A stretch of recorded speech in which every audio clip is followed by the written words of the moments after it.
Supreme कोर्टाच्या निर्देशानुसार नार्वेकरांनी शिवसेनेचा निकाल दिला आहे.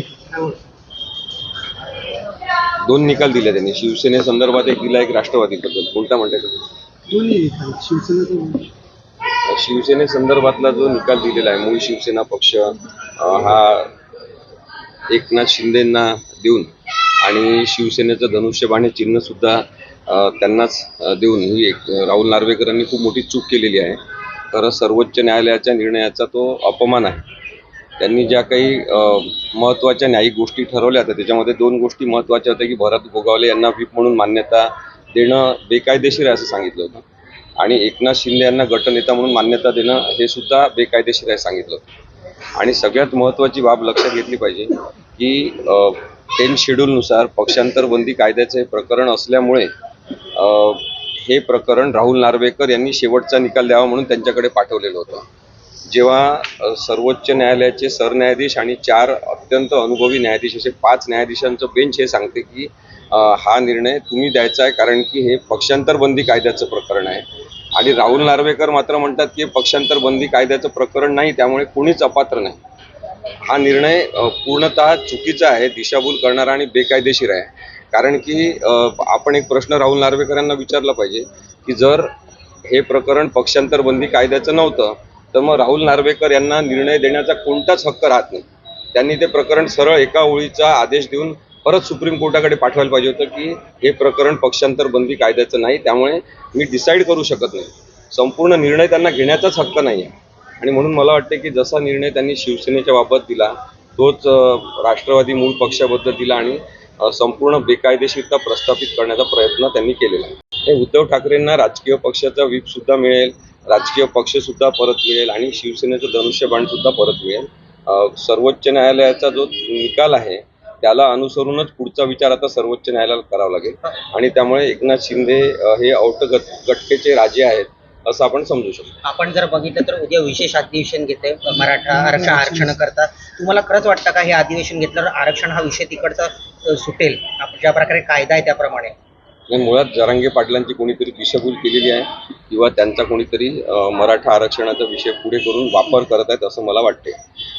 सगळे सोयरे अशा प्रकारची व्याख्या जर कायद्यात घ्यायची असेल तर केवळ एखादा नोटिफिकेशन किंवा सर्क्युलर काढून तो बदल होऊ शकत नाही, आणि त्यासाठी कायद्यामध्ये संबंधित बदल करावे लागतील. आणि म्हणून जरांगे पाटलांनी खरं तर मागणी केली पाहिजे की केंद्र सरकारने याबद्दलचा घटनात्मक बदल करून मराठा आरक्षणासाठी जागा तयार केली पाहिजे, आणि त्यांना नरेंद्र मोदींनीच येऊन भेटलं पाहिजे असा त्यांनी आग्रह ठेवण्याची गरज आहे. इतर कोणी हे आरक्षण करू शकत नाही. त्यामुळे उद्याचं जे अधिवेशन विशेष अधिवेशन या नावाखाली बोलवलेलं आहे ती एक परत दिशाभूल आणि धूळफेक आहे लोकांच्या नजरेमध्ये. असं कोणतंही आरक्षण देण्याचा हक्क सध्या तरी राज्य सरकारला नाही आहे. संदर्भात जेव्हा राजकीय घटनांशी रिलेट करता तेव्हा तुम्ही काय सांगाल महाराज, आणि या घटनांच्या संदर्भात तुम्ही काय कसं बघता? छत्रपती शिवाजी महाराजांचा मोठ्या प्रमाणामध्ये राजकीय वापर होणं हे दुर्दैवाचं लक्षण आहे. छत्रपती शिवाजी हे जाणता राजा होते, कारण की जनतेचा एकही पैसा ते आपल्या स्वतःच्या कामासाठी आणि प्रसिद्धीसाठी तर मुळीच करत नव्हते. आज आपण पाहतो की जी जाहिरातबाजी सुरू आहे, म्हणजे केवळ जाहिरातबाजीच्या भरोशावर कोण पंतप्रधान होणार असं ठरवायचं असेल तर महाराष्ट्रात ज्या जाहिरातबाजी आपण पाहिल्या तर एकनाथ शिंदे हे पंतप्रधान पदाच्या शर्यतीतच आहे असं आपल्याला दिसते.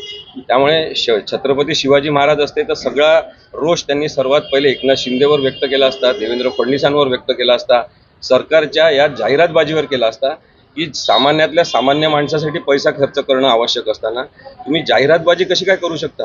त्यामुळे हे जाणता राजाचं मर्म जाणत नाहीत. यांना शिवाजी छत्रपती महाराजांचा कोणताही आदर नाही आणि शिवाजी महाराजांच्या धोरणांचा यांचा विचार नाही.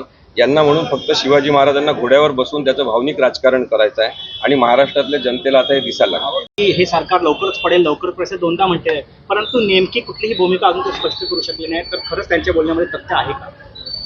बघा, कायदेशीर दृष्टिकोनातून बघितलं तर हे सरकार अस्तित्वातच येणं चुकीचं आहे. परंतु सध्या असं आहे की निवडणूक आयोग हे केंद्र सरकारच्या सूचनेनुसार चालणारी एक बटिक संस्था झालेली आहे. ते सगळे जे निवडणूक अधिकारी आहेत ते पाळीव अधिकारी आहेत तिथले, त्यामुळे त्यांना सांगितल्याप्रमाणे ते निर्णय घेतात. राहुल नार्वेकर हे कायदा धाब्यावर बसून त्यांना जसं सांगण्यात आलं तशा पद्धतीचा निर्णय देतात, हे माझं स्पष्ट मत आहे.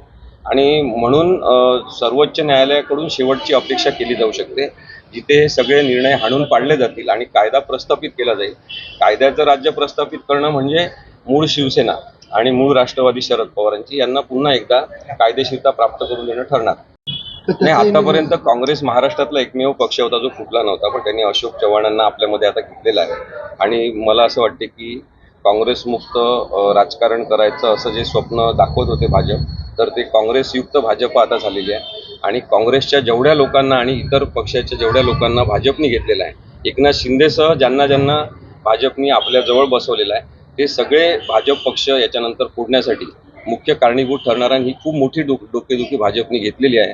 राजकीय चूक ते करत आहेत, हे त्यांच्या लवकरच लक्षात येईल. नाही बघा, जे संस्कृतीच्या गोष्टी करतात त्यांनी असंस्कृतपणे वागण्याचा जर ठेका घेतला असेल तर लोकशाहीबद्दल बोलणाऱ्यांवर ते आक्रमण करूच शकतात. परंतु पुण्यामध्ये जो हल्ला झाला त्याच्यातून तिथल्या भाजपच्या मूळच्या लोकांना सुद्धा वाईट वाटलेलं आहे की ही संस्कृती जी आहे ती भाजपमध्ये आयात केलेल्या गुंड लोकांनी आणलेली आहे. आणि त्यामुळे भाजपचे लोक सुद्धा स्वतः पुण्यातले या सगळ्या प्रकारावर नाराज आहेत. मला असं वाटतं की जोपर्यंत अशी नाराजी आहे तोपर्यंत आपण कुठेतरी लोकशाही टिकून राहील अशी अपेक्षा करू शकतो.